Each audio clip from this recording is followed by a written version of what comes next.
Hey, what's up, y'all? It's Trey, and I am taking y'all back to work with me. All right, y'all. So today we are going to get into some wrapping. So let me just explain to y'all real quick why we wrap certain instruments. Some things come in like containers that cannot be put inside of the metal containers that you see behind me. Some of them just get wrapped. I mean, it's for a lot of different reasons. Sometimes we don't have containers big enough or small enough for some instruments. Some instruments are too oversized to go in containers. Some instruments are like way too small to go in containers. Either way, today I am on low temp where we wrap a great deal of our instruments. So wrapping is like a competitive sport in the SPD world, and for newcomers, it can be intimidating. If you are a newcomer or even some experienced techs get judged on their wrapping skills, I mean, some techs will even come and stand over you and literally just watch you wrap and watch your technique and just wait to see how neat your wrap is. But one thing that I do know about wrapping is that it definitely gets better with time. I think most techs start out as bad wrappers, and then once you get familiar with the wraps and you learn how to manipulate them, then your wrapping does get a lot better and is a lot neater.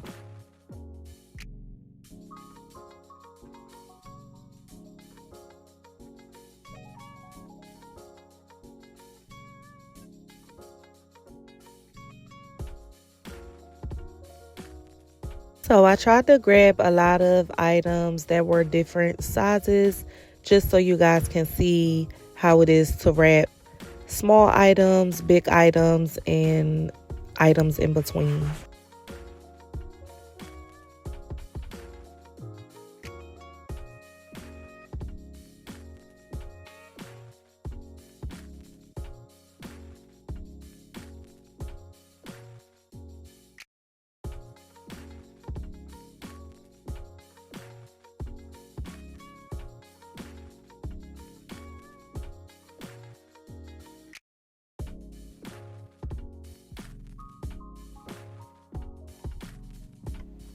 You guys are going to see me using this pink foam a lot while I'm wrapping over on low temp.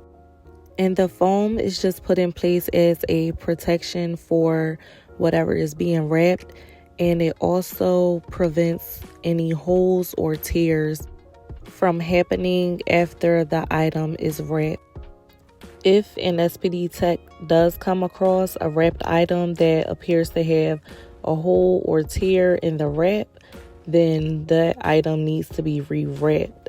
And if it was already sterilized, then it does not get to go up to the OR because a hole or a tear in the wrap compromises the sterility of the item inside. And y'all, I did come across another video on YouTube that goes into SPD wrapping in greater detail, and it's also a way more politically correct approach to wrapping.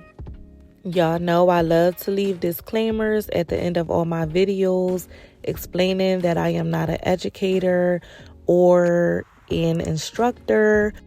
So I will start leaving links to videos that are way more educational than the videos that I provide.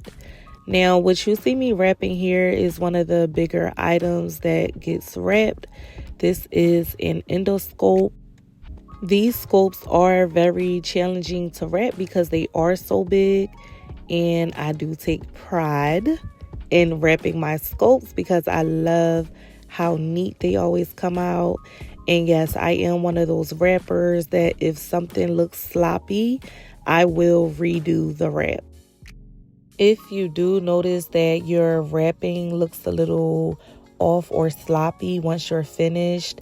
It may be that you are using a wrap that is too small or too big for the instrument, and that can cause issues with the sterility of the item inside. So it is important to make sure you are using the right size wraps. If these wraps become undone because you used a wrap that is too small, it will compromise the sterility of that item, and that item will need to be rewrapped and re-sterilized.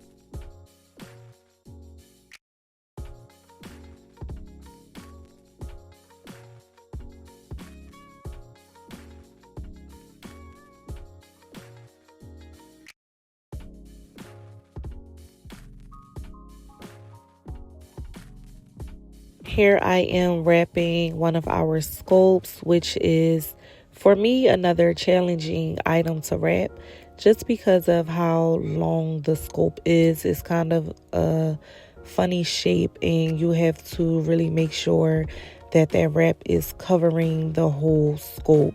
So as you can see, I had to switch out my wrapping size and go down to a smaller size for this scope.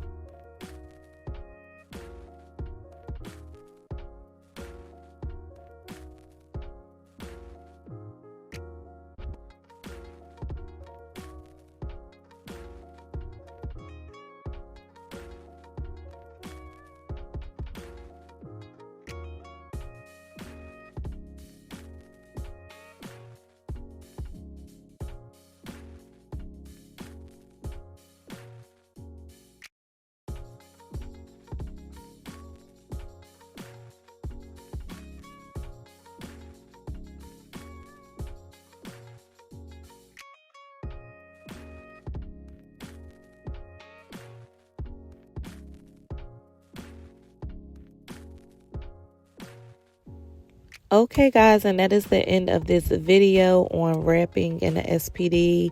I hope y'all enjoyed it and found it very helpful. If you did find it very helpful, please do not forget to like this video, comment, and please subscribe to my channel, y'all. Brand new YouTube channel, trying to get it off the ground. Thanks for y'all's support.